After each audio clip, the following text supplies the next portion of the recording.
Doing the right thing is never easy. Hindi po madaling gawin ang tama, ang nararapat. In fact, minsan ang paggawa ng tama is very heroic because of the needed courage, lakas, and perseverance amidst the many possible complaints that we may face in doing what is right, in doing the right thing. However, our verse and office teach us that God never leaves the person who does the right thing, even if sometimes in the eyes of the world we are victims.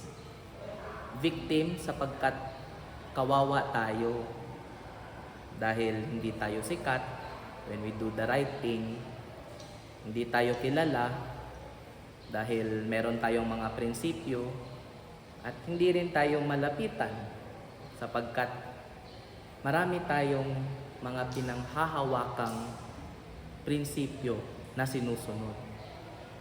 Minsan rin we are victims because of how people would badly treat us or even talk ill and badly behind our backs. Yung iba, they speak fake things, false news, mga hindi magaganda at hindi totoong bagay sa atin behind our backs because of what we did, kahit yun ang tama.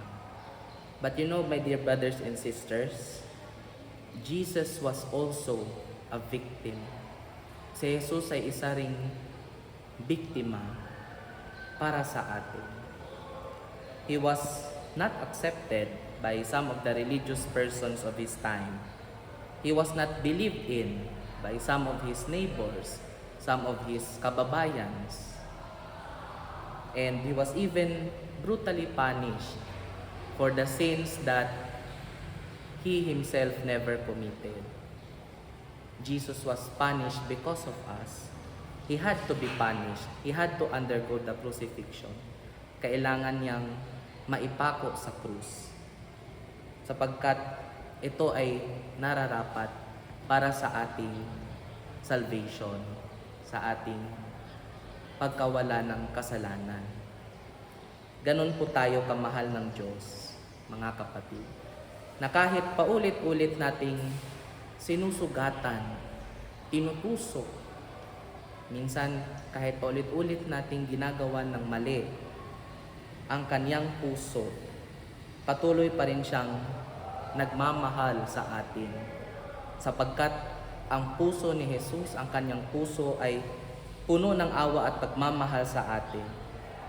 He continues to be our victim in the Eucharist.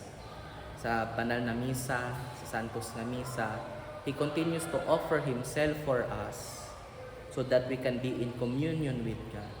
We continue to consume the real body and blood of Christ in the Mass so that we can be one with Him and He can be one with us. And so, what is the best way na we can express our love to Jesus?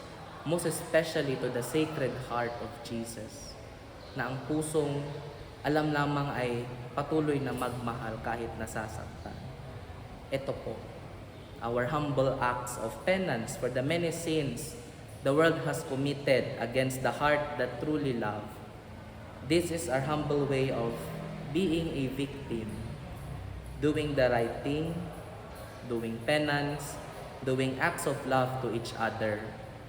When we go to confession, when we attend the Mass, when we pray and adore Christ in the Blessed Sacrament, when we pray, most especially the Holy Rosary, we participate and become victims in the world for Christ.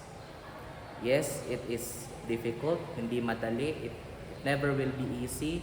The road ahead of us is a rocky road.